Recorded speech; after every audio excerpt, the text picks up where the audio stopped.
Good afternoon, all you sports fans. Welcome, everyone, to the first taping of the Raven Slayers Hour podcast. I'm Raven Slayer 11, and I am your main host. A lot of news came out here fairly recently revolving all sports.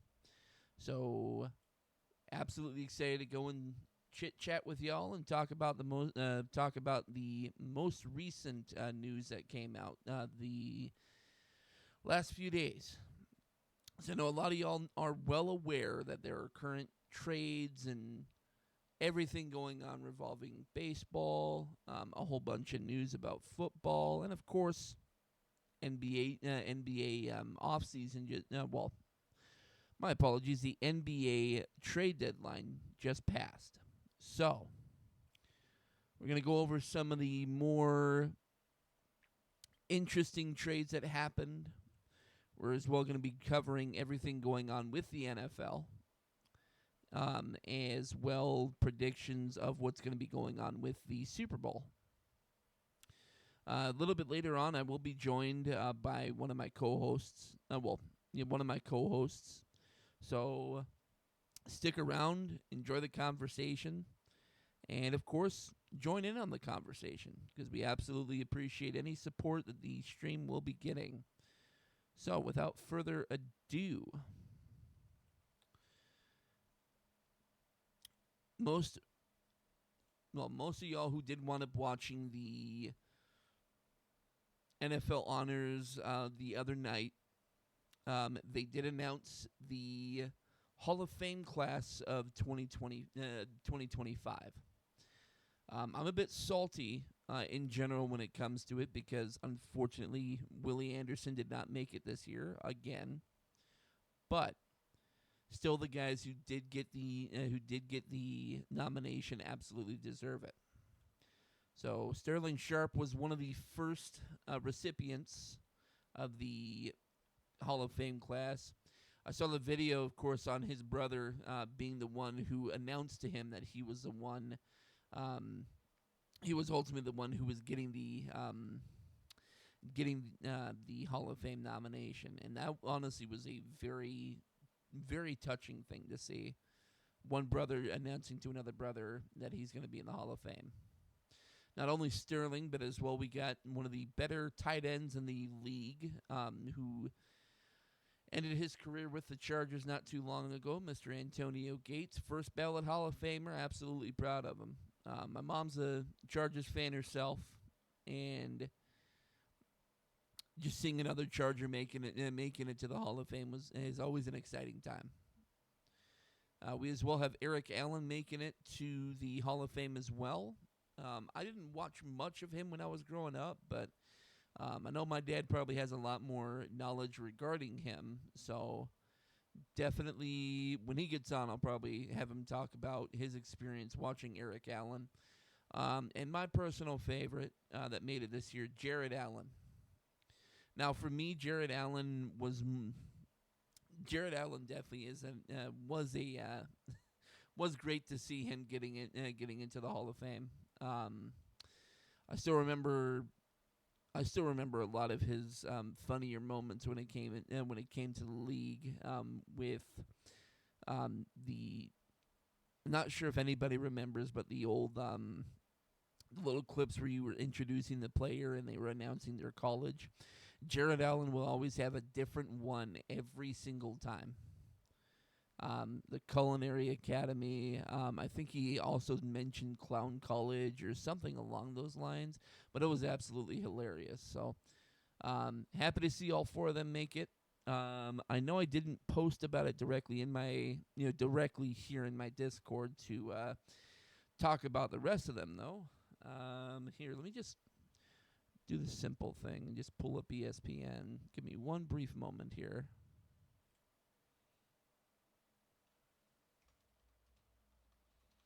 I'll just look up the NFL honors. That's my apologies, everyone. I definitely should have had this pulled up beforehand before even getting anything pulled up here. So, where's ESPN? There we go. So, Josh Allen earning the MVP. Now, I got to say, he absolutely deserved it this year. Unfortunately, Buffalo was unable to win the the ability to get into the actual championship game. But with the hard work that Josh Allen put in this year, he absolutely deserved the MVP. Now, I'm almost certain if the Bengals would have been able to sneak in, then we'd be talking about Burrow getting the Hall of Fame, getting the MVP without a doubt. Coach of the Year, Kevin O'Connell. I have to say, Kevin O'Connell did a fantastic job leading the Vikings as he did. His rookie quarterback, unfortunately, went down with a season-ending knee injury. Even before the season began, and was able to take a lesser experienced quarterback in Sam Darnold with his terrible play when he was over with the Jets, and turned Sam Darnold into a superstar. So, Kevin McConnell absolutely deserved Coach of the Year. Unfortunately, he wasn't able to win the big game. Win any big, meaningful games in the playoffs. But still, him leading the Vikings where they were, it was still a great thing to see him just win that award overall. Your defensive rookie of the year was Jared Verse, edge rusher with the Rams. I didn't watch very many games. But the stats, the stats for themselves speak for themselves. 4.5 sacks as a rookie is nothing to sneeze at. 66 tackles, definitely. His 66 tackles were great. Definitely not the highest out of everybody when it comes to tackles in general, but still he was a great addition, especially after Aaron Donald wound up retiring. So Jared Verse definitely has a bright future ahead of him. And knowing, of course, he forced 2 fumbles and recovered those 2 fumbles is as well something that helps out with those numbers. For you Bengals fans out there, I'm happy at this one. Comeback Player of the Year, Mr. Joseph Burrow. After unfortunately going down with a season-ending injury last year, but then coming back coming back this year and doing what he did to try and make a name, to try and help the Bengals and push them into playoff contention. It was insane to see the numbers he's put up. I honestly feel that his numbers now, comparatively to when he first won the Comeback Player of the Year award, were 10 times better. So I'm absolutely thrilled to see Burrow wind up winning this award. Absolutely thrilled, and next year he's definitely coming for the MVP. I can tell you that much for certain. Your Offensive Player of the Year, Saquon Barkley. Absolutely deserved. I was sad to see that he didn't want to be out there and play any further to try and get the single season record. I honestly feel that if he had played that last game of the season, Eric Dickerson's record would have been gone. Would have been held by Saquon Barkley. I understand why he may have made the decision to not play. Majorly for 2 reasons. One, he wanted to preserve his strength for the for the postseason. As well, he wanted to. I'm not sure what his viewpoint was, but it very well could be that he was thinking that Eric Dickerson deserved to have that record and didn't want to play. Of course, I'm not speaking for Saquon, but that's just what I feel may have been going on. Your Defensive Player of the Year was Pat Surtain the second. I know if my dad was in here, he'd be shouting at me saying, "You forgot the second." Pat Surtain, I will give him credit where credit is due. He played phenomenal the entire season. He definitely was. He definitely held out. Held some of the bigger names. He held them to the least amount of yards. So absolutely deserved to have that Defensive Player of the Year. I mean, he kept Jamar Chase and DK Metcalf held them under 30 yards. So I'll definitely give him all the credit where he is due. So congratulations to Pat Surtain on the Defensive Player of the Year. Your Offensive Rookie of the Year, well-deserved, Jaden Daniels. Jaden Daniels, of course, as everybody knows, had a phenomenal season. The Washington Commanders were not predicted to do anything this year, let alone making the playoffs. They were not predicted to even sniff the playoffs. So Jaden Daniels coming in, when people were calling him a project quarterback coming into the league, it was a phenomenal job by him, taking the Washington Commanders, a terrible team last year. They weren't terrible in the sense of being terrible, but they were still pretty terrible last year. But congratulations to him on the Offensive Rookie. Assistant Coach of the Year, Ben Johnson. Ben Johnson did a great job. Him and the entire Detroit Lions front office and coaching staff and everything. They did a phenomenal job knowing how many injuries that there were. Knowing huge injuries to a whole lot of players, especially most of the players on the offensive side of the ball. The amount of injuries that wound up happening there were insane. And for Ben Johnson to do what he did with the ragtag bunch of group that he had, it was pretty impressive. So Ben Johnson absolutely deserves that reward. Now, moving on overall, I'm not sure if anybody has seen the news, heard about everything going on in the league right now. Two of the bigger names right now are possibly up for trade here fairly soon. You have Cooper Kupp, one of the main wide receivers out in L.A., is possibly being traded this year. From what the Rams have said, they are for certain 100% that they are trading Cooper Kupp, and as well Myles Garrett, one of the better defenders in the entire league, has requested a trade from Cleveland. Now I understand where the Rams are coming from. Cooper Kupp, he didn't perform this year as he did last year. Unfortunately, had gone down with injuries this year. They could very well be viewing it as, hey, we have a guy like Puka Nacua. We have Puka Nacua here, able to able to go and become our number one wide receiver in the entire organization. It very well could be that they're viewing it as that he needs to take a step back, go over to another team, and experience success elsewhere. So it very well could be Cooper Kupp could land on some of the bigger or possibly some of the. Well, they could be going over to one of the teams that are absolutely desperate for wide receivers.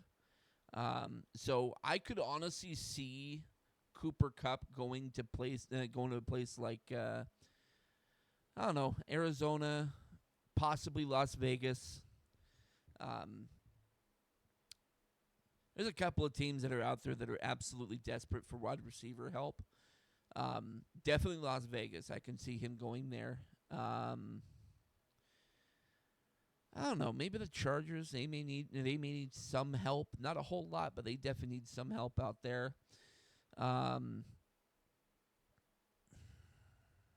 trying to think of who else may. The Patriots very well possibly not very well possibly. They absolutely need help.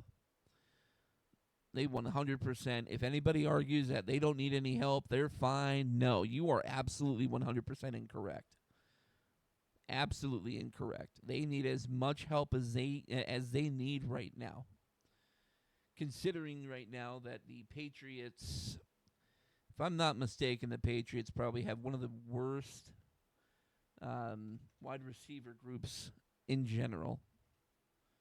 Let me look this up and just confirm. New England Patriots. Of course, I'm misspelling everything. So you got Kendrick Bourne, Kayshon Boutte, Tyquan Thornton, Douglas, and Osborne. Don't know. So they have a few guys when it comes to their wide receiver. Kendrick Bourne definitely is their number one. That's without a doubt. But if you go and get a guy like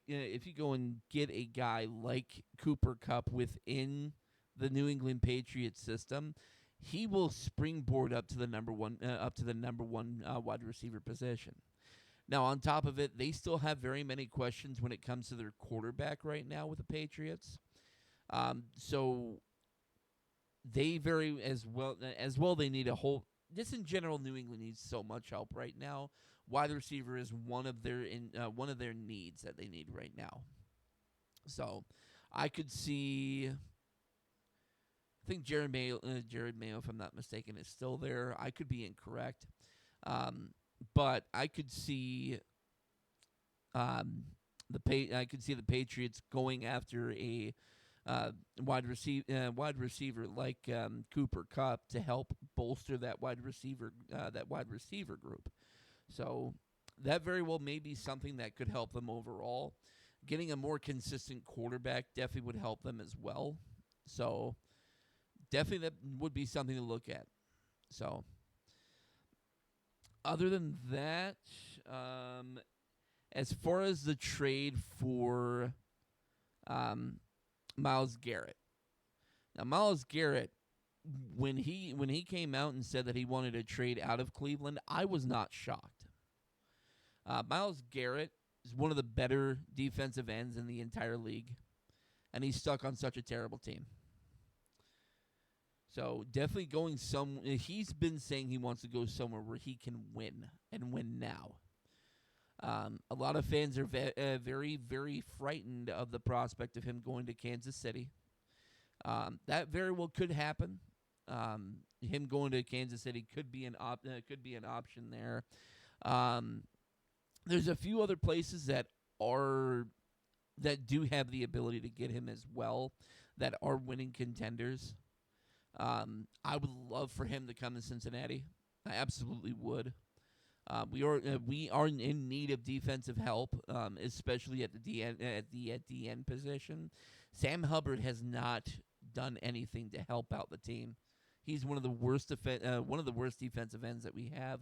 Love him though because he's a Cincinnati kid, but just you can only go so far with the home team kid. You can only go so far with him. So I could see Cincinnati moving on from Sam Hubbard this offseason to try and get some other defensive help. I can as well see Myles Garrett going somewhere like, I don't know.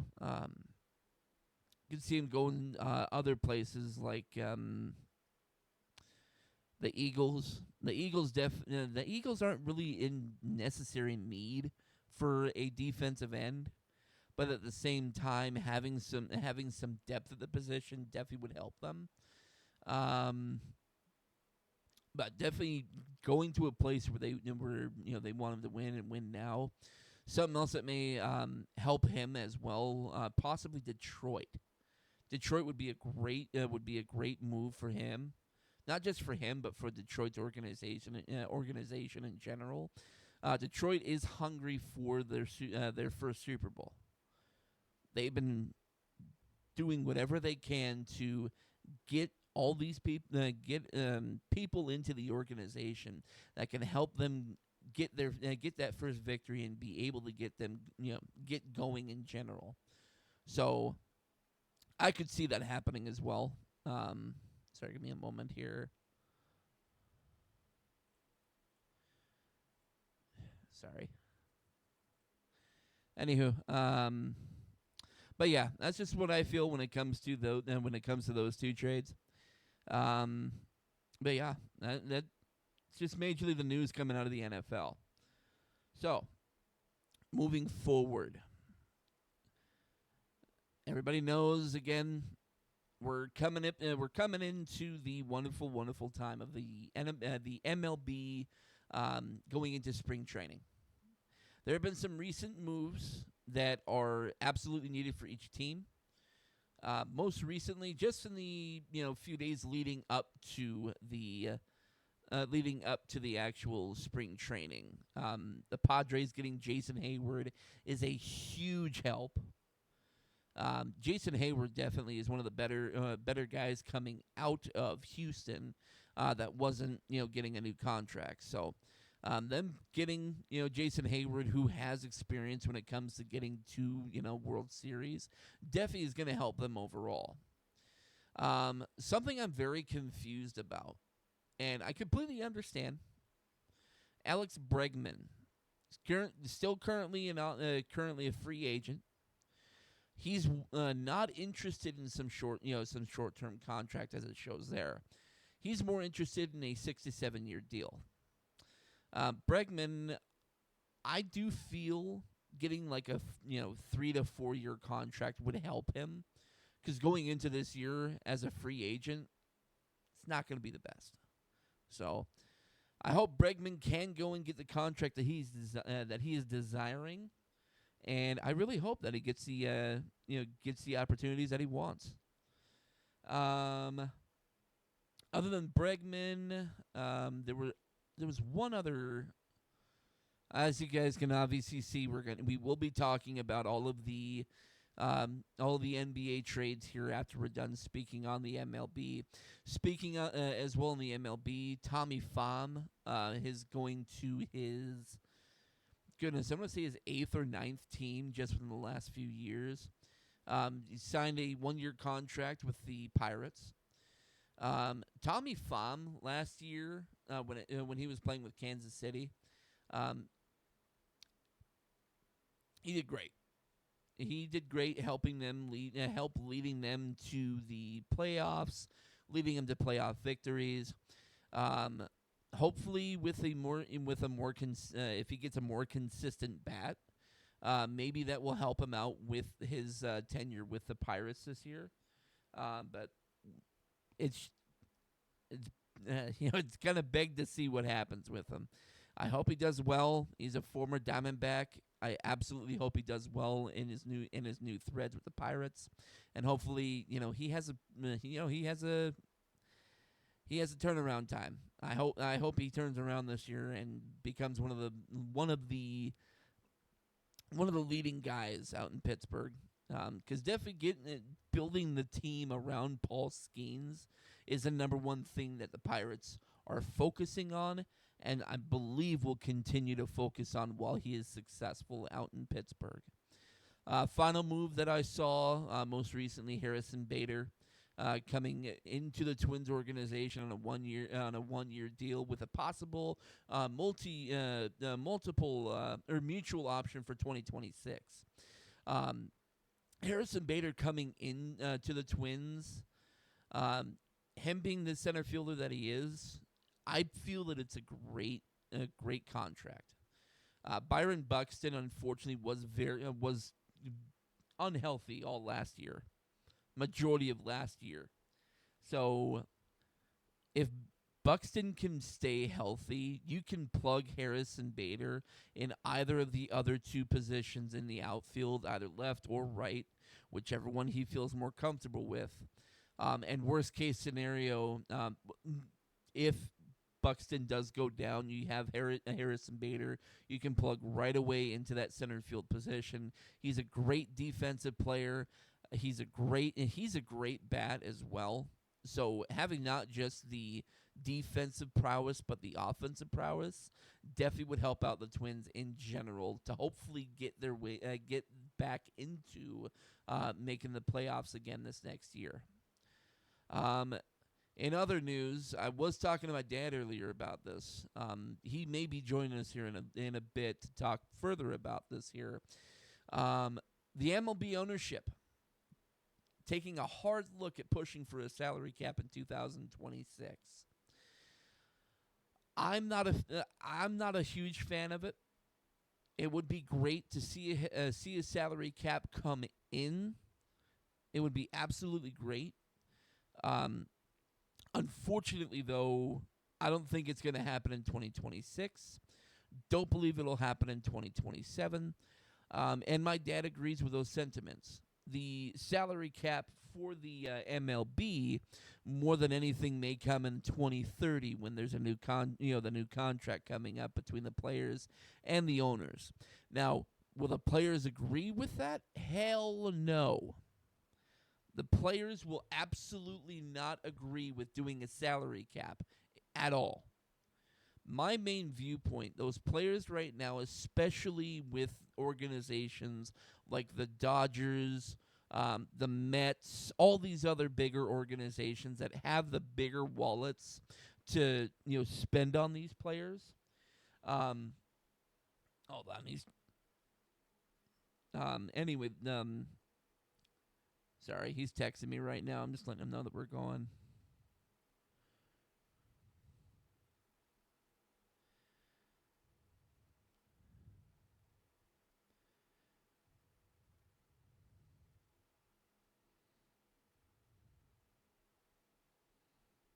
Anyway, sorry about that. Just letting him know because he will be joining here fairly soon to as well add his thoughts on this. But no, the contract that a lot of these players are getting right now are stupid. Like stupid to make them rich for the rest of their lives. Look no further than Shohei Ohtani. Even though he has a whole lot of deferred money, that's still somewhat guaranteed money. So, unfortunately, with the Dodgers, I do feel that a lot of them, depending on the player that they have, we're going to have a lot more players on the contract like Bobby Bonilla. So when Bobby Bonilla Day is over, we very well may be talking about Shohei Ohtani Day. We could be talking about Freddie Freeman Day or something like that. So there's a lot of things that can come about this when it comes to a discussion about the salary cap. So a lot of discussions to talk about with the salary cap, a lot of discussions to have about these huge contracts that these bigger teams are giving out. So a lot to come, a lot to discuss, of course, when my dad gets in here. But yeah, that's just kind of the major news. Now, when it comes to the spring training, I have a lot of fun with spring training. There's a lot of stadiums out here in Arizona that I'm actually close to. There's Sloan Park over in Mesa for the Cubs. There's as well the Angels Stadium out in Tempe. So I'm kind of caught between two different parks when it comes to spring training. Now, for those of you who aren't fans of baseball or want to learn more about baseball, or just want to sit and enjoy watching a game of baseball and having a nice beer and enjoying some good baseball in the nice hot sun, definitely look for those games.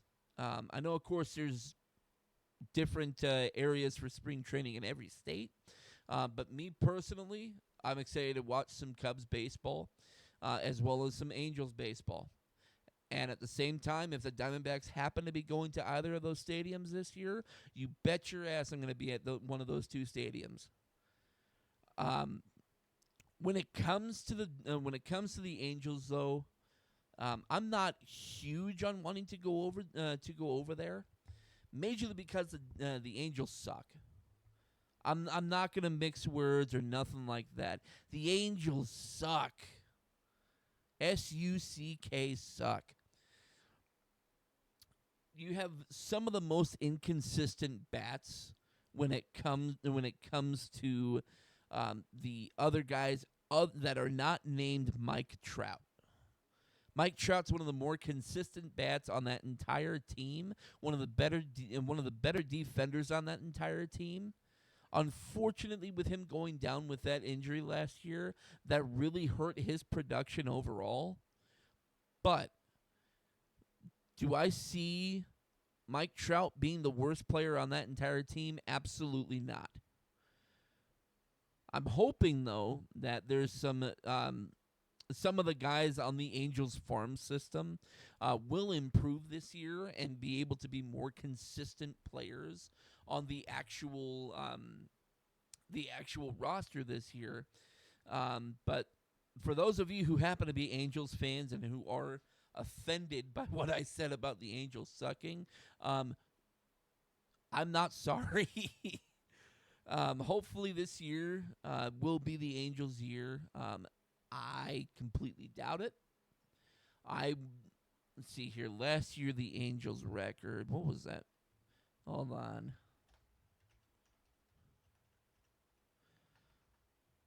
Of course, I'm typing.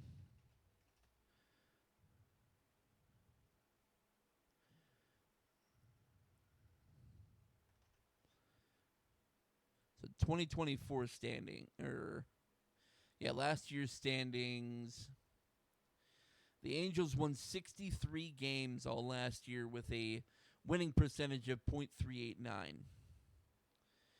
Lost 9 of their last 10. I'm sorry to say it. Well, really, no, I'm not really sorry to say it. And I see the Angels maybe winning 55 to 60 games this season. So, depending on how they developed, and depending on if Mike Trout can stay healthy all year, I can see them winning kind of closer towards the 65 to 70 range. But again, that's if Mike Trout stays healthy all season. Speaking of, I'm going to stick on the MLB for a little bit until my dad gets in here, so we can start talking further about about basketball trades. Because there was a lot that happened with basketball, and I want to make sure we give all the amount of time, for me and him to fully discuss it. The White Sox, 41 and 121 last season, and they wound up splitting their last 10 games of the season. The White Sox, from what I recollect, they didn't do a whole lot this offseason. So, hopefully they won't lose more than 40 games this season. Beggars can be choosers, of course. I don't know. I can't really get a read on the White Sox this year from what they did on the offseason. Maybe they'll win 50 games, but that's a huge stretch. Maybe 50 games, maybe less. It's really hard to really determine the White Sox in general as an organization, because their organization isn't the best. But hopefully, I'm kidding. I'm not crossing my fingers. I have no faith in the White Sox. No faith whatsoever. See what else. As far as just the NL West in general, the AL West. My apologies. As far as the AL West in general, I see the standings kind of staying the same. Maybe the Athletics win, 75 to 80 games. Maybe they'll be a little bit more competitive this year. Maybe, especially with their new digs out in Las Vegas. Hopefully a scenic change from Oakland to Las Vegas may be a huge change for them. And maybe that'll be something that'll help them out overall. Let's see. Astros, I still feel the Astros are going to wind up winning the West. Um, well, actually, no. No, I'm incorrect. I don't see the Astros winning the West. I see them being second, though. They lost a lot. A lot of guys in the offseason. Far too many to count on your fingers.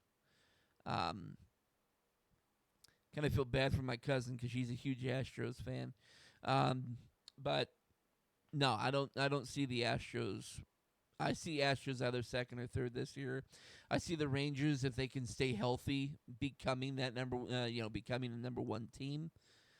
If the Rangers aren't consistent and can't stay consistently healthy, this may be the Mariners' year this year to actually get to the playoffs. It very well could happen, and I would be excited if it does happen. As far as the AL Central, that division's a toss-up, so it very well could be. We're seeing the Guardians, Royals, and Tigers making it to the playoffs once again. It very well maybe the Tigers may fall off a little bit, and the Twins want to raising up a little bit and getting them 90 wins, hopefully. So long as everybody can stay consistent and healthy with the Twins, I see them making the playoffs this year. The AL East, it's not going to change. I don't know. I don't care who you are. Yankees are still a great team, even though they lost Juan Soto. Even though they lost him, you still have Aaron Judge there, who is going to be a consistent player, who will drag that team back into the playoffs and possibly back into the World Series. Orioles, I still see the 91 wins, possibly more, possibly less. Either way, I still see them as one of the other teams making the playoffs this year. Going over the NL East. As far as the NL East, I see the standings staying the same, somewhat the same. Still with the Mets, the Braves, and the Phillies making it. Actually, yeah, pretty much that. Mets, Braves, Phillies all making it this year. As far as who's going to win the East, again, it's a very huge toss-up. With Juan Soto now being with the Mets, and with the Mets having, if they have a more consistent bullpen, then I can see the Mets getting 92, 93 wins. As far as the Braves, maybe 85. That's just my honest and true opinion. Maybe 85 wins for the Braves this year, just sneaking into the playoffs. Phillies, I can still see them winning 90, 95 games. As far as the NL Central, pretty much the same. I can see here, Brewers definitely coming out and winning 90 games. Hey, there he is. Welcome, welcome. All right.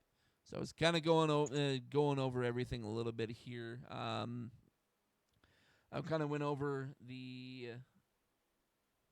I've been sitting here talking about the MLB. Just finishing off predictions for the year for them. So anyway, back. Dodgers win. Yeah, Dodgers winning it all. Yeah. I mean, with the amount of guys that they wound up signing, yeah, I can see that happening. So, I could see that happening. I can see him getting 100 wins too. So that's, I think that probably in my Without ranting. a doubt. Without a doubt. Unfortunately, this is the direction Major League Baseball is going until they can implement some kind of salary cap, because the salary tax obviously has no impact on the billionaires. So until they can actually find a way to get a salary cap, welcome to big market baseball, folks. Pretty much. Other than that, I mean, the Central's gonna stay. NL Central's pretty much gonna stay the same though. Brewers still taking that. Reds very well may get a little bit more wins, but I maybe 80, 85 roughly. So, but that's Honestly, I would look for St. Louis to surprise some people this year. Didn't lose a lot. They honestly they took a look at tearing it down, and I don't think that they gave away too much. That division is always the same story year in and year out. One of the five teams is going to emerge, and the other ones are all against the playoffs because they don't get enough wins to. Hold on, you're breaking up a little bit. Well, that's no good. There we go. Anywho, other than that, I mean that's pretty much it for the MLB. Kind of want to talking over everything I could with the MLB. So moving forward to the fun part. Um, Woo! the the NBA trades. The the NBA Oh trades were, boy. yeah, the NBA trades were insane this year. Um, I know everyone's been talking about it. It's been one of the more confusing trades for a lot of people. Anthony Davis for Luka Doncic. For me, I'm not making. So you Sorry, look go at ahead. it when you look back at this trade, at least for me, this was twofold. Number one, this is Dallas trying to get more competitive, not just for this year, but for the long term. And this was about the Lakers feeling like this gives them the best chance to win right now with LeBron. Um, it's well documented that the GM from Dallas has a long-standing relationship with Anthony Davis, knows him from before. I think Luka had not necessarily worn out his welcome, but it was clear that Dallas didn't feel like they could win this year with Luka. So I actually applaud Dallas. I think Dallas did something that not many teams would have the guts to do. And that was to trade a superstar in his prime. And they recognized they were not going to compete for a championship. So the return they got back was a little bit lower than I would have settled on. But at the end of the day, Anthony Davis is somebody that they genuinely feel they can build around. Well, for me, definitely that trade definitely raised a lot of eyebrows, especially with Anthony Davis. I mean, just in general with his health. He hasn't played full games for a couple years now. He hasn't played the full season with the inconsistency with his health. I definitely feel if his health holds up this year, the Mavericks definitely could be possibly a playoff team this year. But definitely having Luka there, anybody playing against the Lakers are going to give him a run for their money. So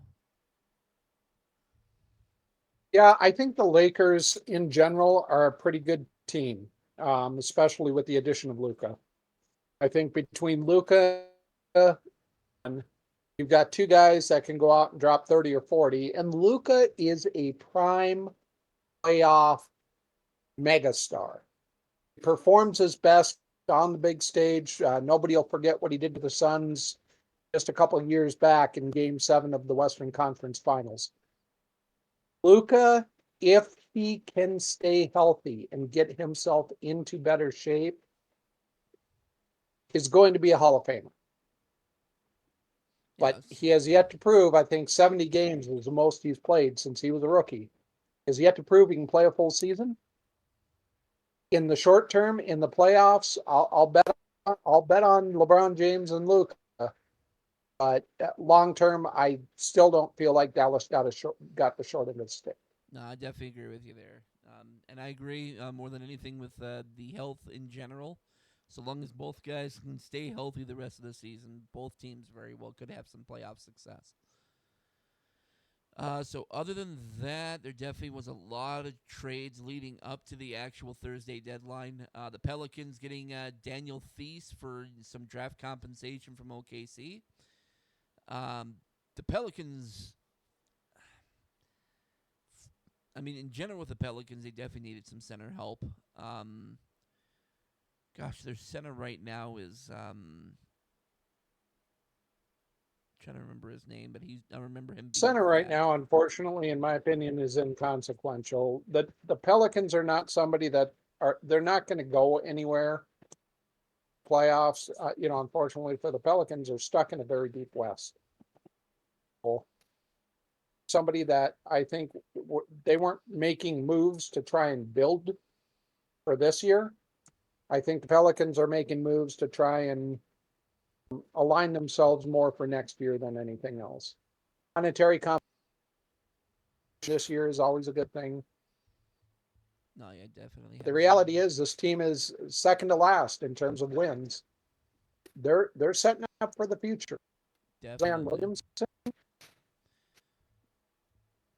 Williams about Zion and how he's perceived around the league. So um, yeah, I don't think that trade was of much consequence, at least for me. No, definitely. At least got some compensate. They got some compensation other than just getting Daniel Thies to help a little bit. But definitely, I don't see them really going anywhere the rest of the season. Other than Daniel Thies, Milwaukee trading Chris Middleton and AJ Johnson, swapping picks with the Wizards for Kyle Kuzma and Pat Baldwin and a second round draft pick. Um, Milwaukee. I mean, Chris Middleton was there. I think ever since the start, even before Giannis was there. Um, but Chris Middleton leaving for the Wizards. Um, Definitely can help out the Wizards, but more than anything, Kyle Kuzma coming into the Bucks.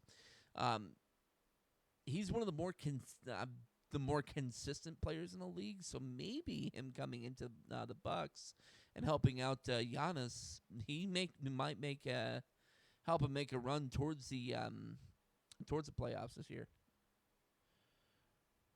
Yeah, and Milwaukee right now is sitting at number 5 in the East, and there's big disparity between the East and the West. Everybody knows it. The talent in the West versus the talent in the East. You don't have to make quite as big a swing if you're one of those teams in the East to have a legitimate shot at winning the East and going on to the finals. There's 3 teams really that are the class of the East. That's Cleveland, Boston, and New York right now. The other team, Indiana's, the Milwaukee's, Detroit, even, who is playing really well considering they're still such a young team. This is just about positioning yourselves to have a shot because Cleveland, as good as they are, they're a young team. And when it comes to the playoffs, you're generally going to be looking at who's got experience. That's why Exactly. Boston is probably one of the favorites. The Knicks are probably right there with them. Milwaukee, with some depth, I think they've got as good a shot as anybody at making a run. Absolutely. Other than Milwaukee, there is what was a trade between the Spurs and the Kings. Spurs getting De'Aaron Fox and Jordan McLaughlin in exchange for Zach Levine, Sissoko, 3 first-round draft picks, 3 second-round draft picks, and then of course the Bulls as well getting Zach Collins, Trey Jones, Kevin Herter, and then again their own pick via the Spurs for the 2025 draft pick. Um, that 3 team trade beneficial for each team, especially for the Spurs. Adding De'Aaron Fox to that overall team, building around their young star in Wemby, definitely was a great trade for them overall. And uh, again, this is a product of being in the West. Adding De'Aaron Fox probably will not yield the results this year, but the fact that now you've got a very young Wemby, you've got a younger De'Aaron Fox, this team sets up well. And if they end up getting to keep their lottery pick this year and somehow squeak into those top 3, and watch out. This team is loaded with young talent, and they could very well be the next Oklahoma City that we're talking about come next year. Yeah, and then definitely with the Kings adding on Zach Levine to their team overall. Zach Levine being one of the more consistent 3-point shooters. That very well could be a huge gain for the Kings as well. Yeah. it's hard to grade out trades in the moment that they happen. And we all love to do it. We all love to say, what grade does this trade get for this team? The reality is, most of these teams that are making these deals, if they're not set up to win a championship today, it's about a whole lot more than just, will I win? It's about, what does this mean for me in terms of luxury tax? What does this mean for me in terms of next year and the year after that? When will I gain roster flexibility because of expiring contracts? So Right. at least Now, at least right now, a lot of these picks, you've got to look at them and say, what does it mean for the future and not just today? exactly. Other than that, no Dallas wanted getting Quentin Grimes for the second round 2025 pick from Philly. I can't get a really good vibe on Quentin Grimes. I haven't watched him very well. I haven't watched him very much at all this year, but that very well may be a good addition for Dallas or for Philadelphia. I mean, for Philly, again, you're talking about somebody looking at depth off their bench. They're looking at how can he help us in the playoffs, because Philly will find a way. Philly will be Philly will be there. Philly will be in the show. But they're he's not somebody that's going to walk in and start, or shouldn't, in my opinion. But if he can help their depth a little bit as they, as battle to get into the playoffs, don't forget, they're only a game and a half out of the playoffs at 20-31 in the East of at least a play-in spot. They can make some moves with the intent of trying to get to the playoffs today that they would, like, 20-31 in the West. You're sitting like second or third to last behind, ahead of only Utah and New Orleans. So, Right. um, again, a depth move, more about depth than maybe helping to get to the playoffs this year. And I believe he may even be one of those expiring contracts that come next year they can unload. Right. Now, I know we just talked about the City Cisco trade of the Kings, but definitely he didn't stay there for long. The Kings wound up getting Jonas Valanciunas from the Wizards in exchange for City, as well as two second-round draft picks. So, um, definitely Giannis going over to, or yeah, Giannis going to the Kings. Um, definitely good Mhm. center addition over there. Yeah. For Sacramento, currently tied with the Warriors for that last play-in spot. Valanciunas gives them some size and some defense and some rebounding that they were lacking in the middle. So, not a bad move for them. And again, we say it over and over and over in the West. Get me to the play-in where anything can happen. I don't think you want to be an 8, a 9, or a 10 seed. I think you really want to be a 7 seed. There's a 2.5 game gap right now between 7 and 8. Last thing you want to do is have to play this Oklahoma City Thunder after playing your way into the playoffs, because that team is right now pretty much the class of the league. Uh, Shea Gregorius Alexander is destroying people. He certainly destroyed the Suns the other night. And that team, when they get Chet Holmgren back, watch out. Exactly. They are the likely favorites to win it all this year, even the without the depth, or not depth, without the experience that some of these other West Conference teams have. So again, anything you can do to get yourself out of 8, 9, or 10 is going to be to your benefit. And I think Valanciunas definitely helps the Kings there. All right. Now on to the bigger trade. One of the bigger trades coming out from the West. 5 teams were involved in this trade. Jimmy Butler to the Warriors, Andrew Wiggins, P.J. Tucker, and a projected first rounder to the Heat. Lindy Waters and Josh Richardson over to the Pistons. Jazz getting Dennis Schroeder, and the Raptors getting Kyle Anderson. Huge trade that happened there. Jimmy Butler, I do feel them adding him onto the Warriors is a huge addition. and definitely will help them at least get to that play in spot, possibly even further than that play in spot. But they very well could be a playoff team. Well, and for the Warriors, they weren't going to be a playoff team, in my opinion, without him. So this move, now that you're going to be able to talk about pairing Steph with Jimmy Butler, who has, when his head is on straight, this guy's got the playoff experience you want. Draymond Green, now you've got perimeter defense, you've got some real solid hard nosed attitudes. Translates. They still have work to do. Like I said, tied right now with the Kings for that 10th overall spot in the West. They have work to do. There's no guarantees that they'll get it done. Without a doubt. Hopefully Draymond and Jimmy won't be coming to blows. So that'd be hilarious Yeah. to hear about them in the locker room. But with Jimmy Butler coming to the Warriors, he also inked himself a new, really cool contract. 2 years, $121 million extension. Being there for the next couple of years until the 2026-2027 season. So yeah, him being there, they definitely cemented him for a couple more years. So it's definitely a great move by them. Um, Yep.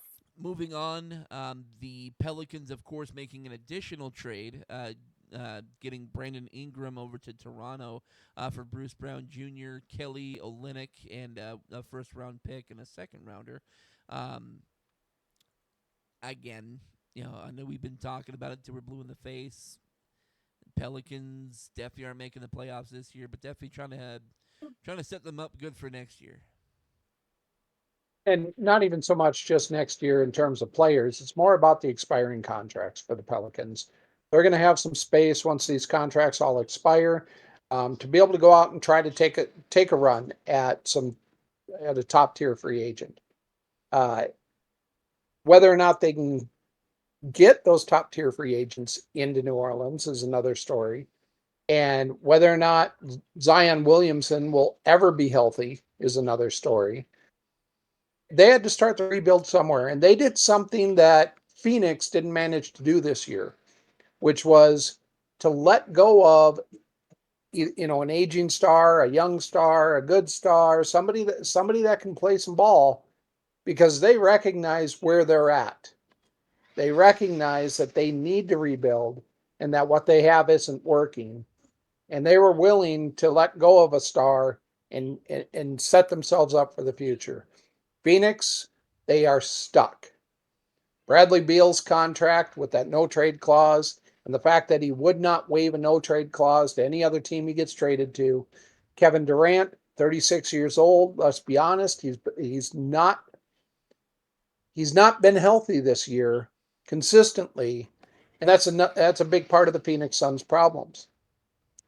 This team is going to it is what it is for the Phoenix Suns. They're either going to figure out how to play well together, and they're going to make the play in, or they're going to continue to struggle to teams like the Utah Jazz, where they need a three-pointer at the buzzer with less than 1 second left just to get to overtime against one of the worst teams in the league. Exactly. So if they can't get it right now, look for them to blow things up this summer. Exactly. So moving on from that, Atlanta trading away DeAndre Hunter to Cleveland for Karis LeVert, George Niang, and 3 second-round draft picks. Two of their second rounders were pick swaps. Atlanta, I really can't get a vibe on Atlanta. I haven't really been watching them play this year. Um, I've caught a couple of Suns games, but I haven't really been watching Atlanta all that much. Um, but I really can't get a vibe on this trade whatsoever.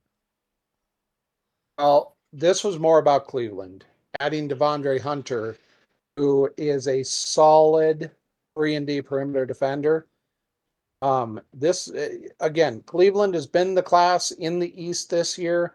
Boston not far behind them, but adding that defender who, let's just say things play out the way it looks, and you end up Cleveland Boston in the finals in the East, you're going to want that type of defender to run at the Stars in Boston to try and shut down Jason Tatum if you're going to have a chance to go to the finals.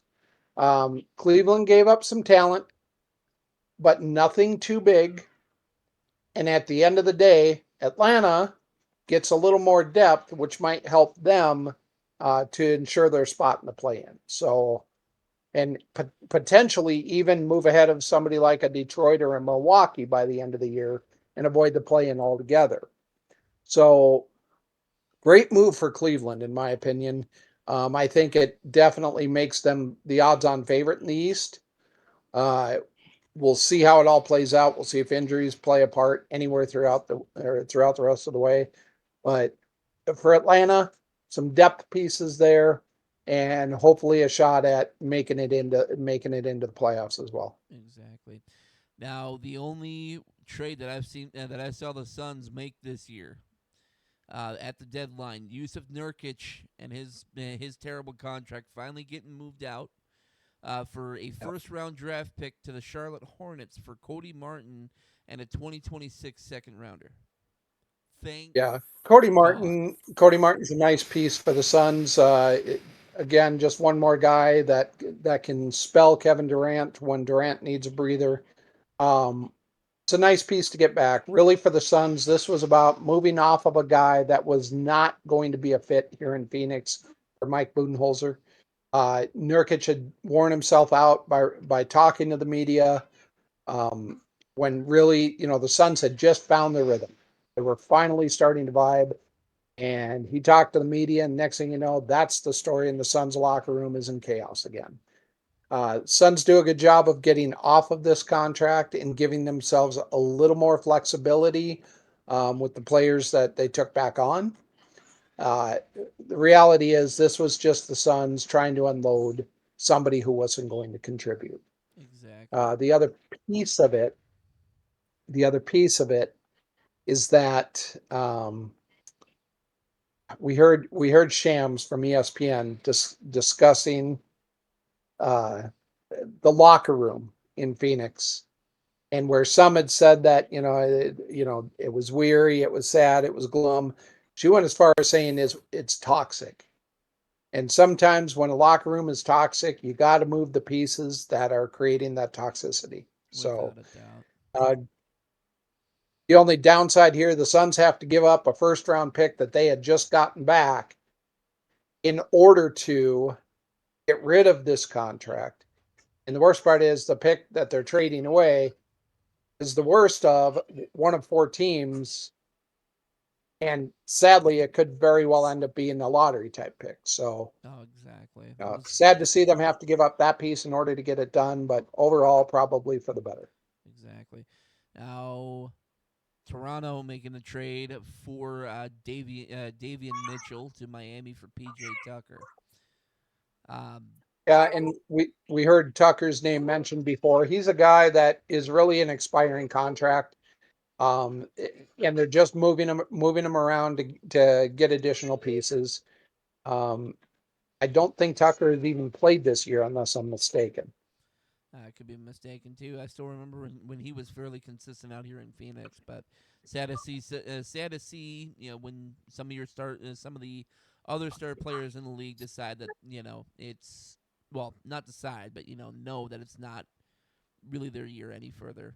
I'm hoping that this is not going to be his last year. Hopefully, he comes back to Phoenix for a reunion before he retires, but very possible PJ might be the end for him.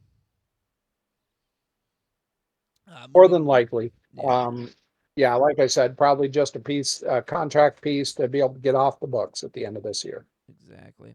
Now moving forward, And we get Clippers trading we for. Oh, sorry. oh, it's okay. Started to say, there's a lot of other moves. The most consequential ones we've pretty much talked about. I'm excited to get into predictions for the rest of the way. Right. Yeah, I know some of the smaller one. Some other smaller ones. The Clippers for Terrence Mann and Bones Highland in exchange for Bogdanovich in 3 seconds. Um, yeah, it's majorly all the other ones. I mean, Marvin Bagley the third for the to the Grizzlies. Uh, Kuma Okiki gets his 10-day contract with the Sixers. Yeah, it's just majorly all those other consequential ones. Ben Simmons finalized a contract buyout from the Nets, so he said, from what he says, he's planning on going to signing with the Clippers once that's all said and done. So Fun. with the major moves now completed, and really the moves completed for that matter, here's my question to you. Who do you see that's currently on the cusp in the West making the playoffs, and who do you see, better question, who do you see sneaking in that isn't currently in the playoffs, and who do you see missing the playoffs that's currently in? Let's see. Let me pull up the standings real quick so I have at least a little point of reference here. So regarding the East, um, currently your playing teams right now are Miami, Orlando, Atlanta, and Chicago. With Philadelphia biting at the heels of Chicago currently. Um, with all the trades being completed and everything finally, being final now, I can see Detroit being one of the play-in teams. I don't see them staying consistent at 500. I see them losing a couple of games down the stretch to want it becoming at least 9 or 10. Um, Philadelphia sneaking their way in at 10. Chicago coming in at about 7 or 8. Orlando making it to anywhere from 7 to 6, and Miami making it to 5. With Milwaukee coming in at 6. That's really what I see as far as the Eastern Conference.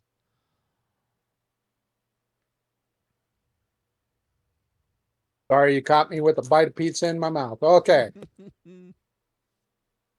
So, of the teams in the East that are in right now that I think are probably most at risk of missing, I got to highlight Chicago. You give up a star in Zach LaVine, who was playing extremely well, and you're right there at the 10 seed right now.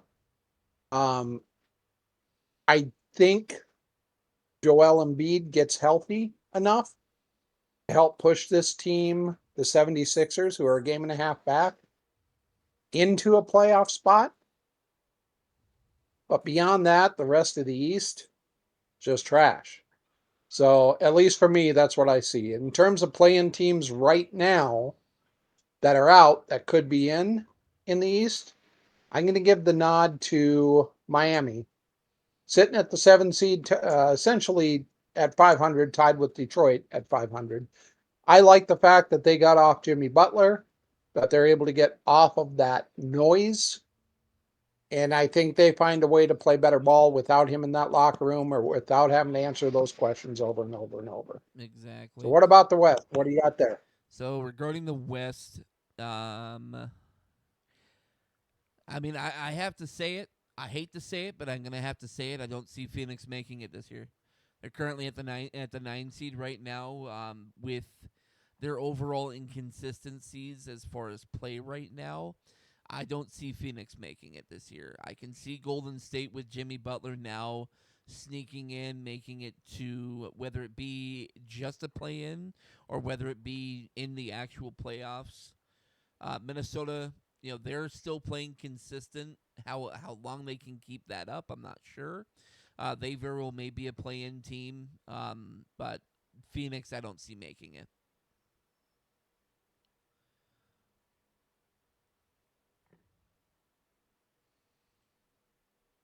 Sorry about that. Still stuff in my face. This is what happens, folks, when when you have a podcast you got to get done, and 7 million things that happen in your life ahead of it. So, um, sadly, I agree with you on Phoenix. And not so much for the reasons that we already talked about, but let's talk about the most important one. The Suns have the hardest remaining schedule in the NBA of all of the teams.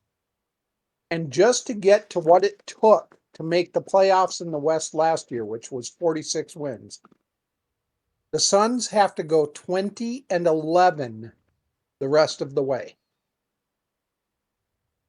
Yeah. Don't see with the talent they have, with the players that they have, and with the way this team is working together right now, and the way they struggled to put away that third worst team in the NBA last night. I just don't see them being able to pull off 20 more wins out of the next 31 games. Exactly. And I think you're right. Of all the teams that are out right now that are looking in, adding Jimmy Butler to Golden State probably gets them to a play-in. I don't think you're going to see Golden State jump all the way to a 6 or even a 5 seed, but I can definitely see them potentially ending up as a 7. So for me, Phoenix Suns are probably the odd man out, and Golden State is probably going to project its way in. Right. Now, As I'm let's sitting talk here about. too, since I'm looking at ESPN, something else just came in about an hour ago from Shams. The Mhm. Pacers want to picking up Alex Len off of waivers, so Pacers getting a getting a good center, and definitely will help them keep their hold on the East at that 4 seed, possibly even further up. But it is what it is. Um, I did save the best for last, of course. All right. The Super Bowl prediction. Oh, hold on. We haven't even talked about predictions for the NBA yet, sir. Oh, I'm So sorry. give me I'm your give, sorry. give, give me your finals matchup. Eastern Conference, Western Conference, and NBA Finals. Oh goodness, that's honestly a good question there. As far as who I see representing the East, Cleveland. I see Cleveland representing the East in the finals, especially with their addition at the great defender. Even though they lost a lot, a lot as far as the trades so far, I see them holding off Boston. It'll be Boston Cleveland in that final game before the finals, and I see Cleveland wind up winning that game 4-2. That's what I'm predicting. As far as on the Western side, um, I see the Lakers making it, uh, making it along with OKC to the final Western Conference Finals. I see the Lakers wind up winning against OKC 4-1, and the Lakers going on to play against Cleveland. It would be definitely ironic to see that matchup, especially with LeBron, having to play back at home in Cleveland. And unfortunately, I do see it being the Lakers wind up winning it out 4-3 because Cleveland definitely will give them a run for their money in that finals. Are you predicting Cleveland and the Lakers in the finals, and LeBron gets one more ring? Yes. Okay. So I'm with you on the Eastern Conference. Again, Cleveland has been the class of the field in the East all year. Uh, there's no replacing experience in the big games come playoff time. So Cleveland, Boston, I agree will be in the East, but I see Boston sneaking out of this one in a 7-game series, 4-3. Okay. Best, it would be ironic to see the Lakers and the Thunder end up in the Western Conference Finals together, considering where they're seated right now. Oklahoma City is likely to be the number 1 seed. For the Lakers to avoid them until the Western Conference Finals, Lakers have got to move in front of at least 2 teams or behind 1 team. Um, and I don't see that happening. I see the Lakers as a 4 seed having to face Oklahoma City in the semifinals in the West. So for me, I'm going to go with Oklahoma City and the Denver Nuggets in my Okay. Western Conference Finals. And Denver this year not having an answer to stop Oklahoma City. I've got Oklahoma City and the Boston Celtics advancing to the finals, with the Celtics coming away with the title in 6. Interesting predictions there. Well, I know, of course, this is going up on YouTube as well. So those of you who happen to watch it over on YouTube as well, leave your predictions in the comments. I absolutely would love to hear your guys' viewpoints, you guys and girls' viewpoints, and your takes on everything we've spoken on today. Now, in other news, I did as well kind of put up some information here too in the chat. Um, on the 6th, so on, what was that, Thursday, I want to say? ESPN came out and notified some interesting information. Shohei Ohtani, his ex-interpreter, Ippei Mizuhara, finally got, has to pay $17 million in restitution to Shohei Ohtani from the quote-unquote from the gambling issues. So that was. I'm happy that that's finally done and over with, so it can finally stop being talked about. Um, but that was something that came out around the 6th. On the 6th as well, it was notified that Canelo and Jake Paul were going to be fighting. They finalized a fight on May 3rd for a cruiserweight fight. And then shortly after, I want to say about 3 hours later, Canelo came out and said, "No, we're not fighting. We're not fighting." He got a 4-fight deal to salvage his Terrence Crawford bout. So Canelo's not fighting Jake Paul. So Jake Paul, good on you, man. Good luck finding a new person to fight up against. Yeah. Other than that, I mean, only one other thing we got to talk about: Super Bowl. Yeah, here we go. So, All right, go ahead. so I know you and I discussed in the past not betting against Patrick Mahomes. Um, I will continue to be against you. I'm going to bet against Patrick Mahomes this time around. I don't see the Chiefs having an answer for Saquon Barkley. I see Saquon Barkley tearing them a new hole, if you know what I mean. But I see the Eagles coming out and winning the Super Bowl tomorrow, 28-14.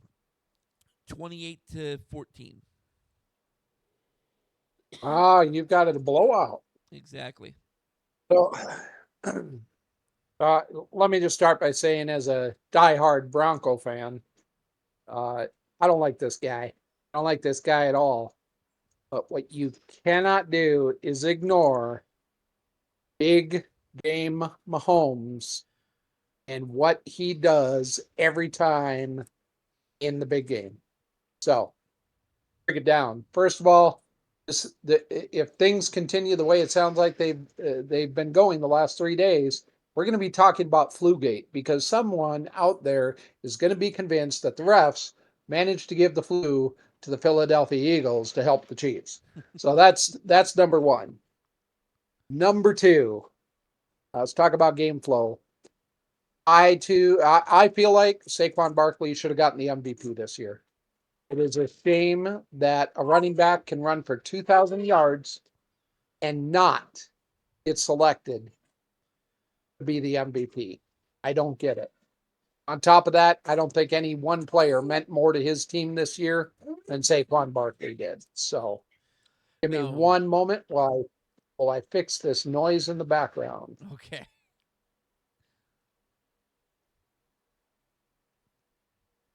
Now while he's fixing that noise, I think I definitely have to agree with him on this one. Saquon Barkley not getting the MVP definitely is a head scratcher, but unfortunately, as a lot of us, football fans know, unfortunately the MVP is more of a quarterback's award. 100% a quarterback's award. That's why the last few years you've seen nothing but quarterbacks win the award.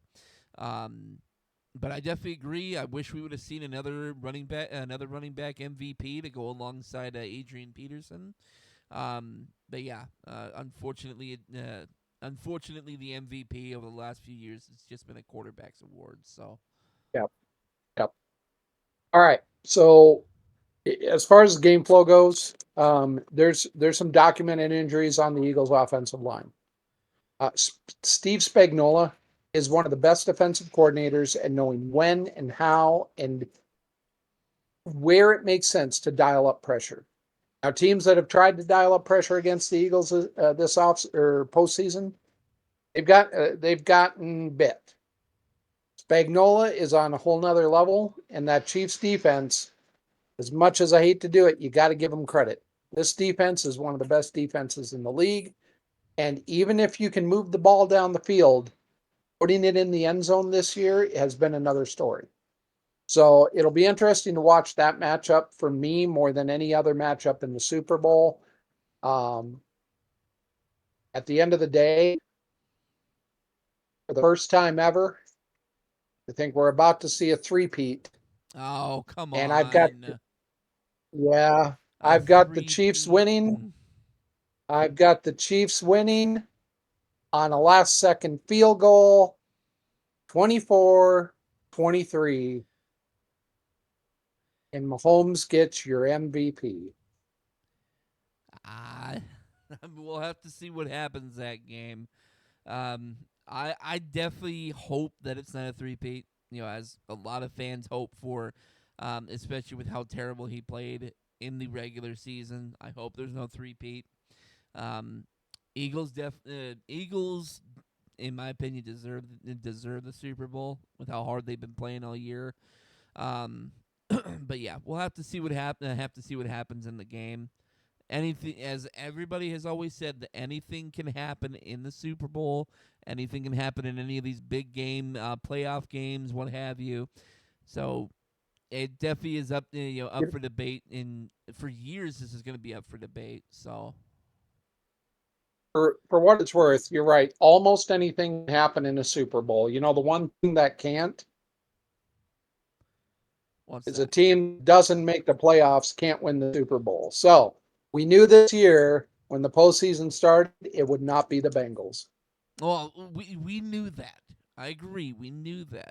Unfortunately, the Bengals couldn't, turn things around. If we had just beaten the Patriots, we wouldn't be talking about the Bengals not making the playoffs. We would have been talking about how the Broncos didn't make the playoffs this year because we had a better overall record.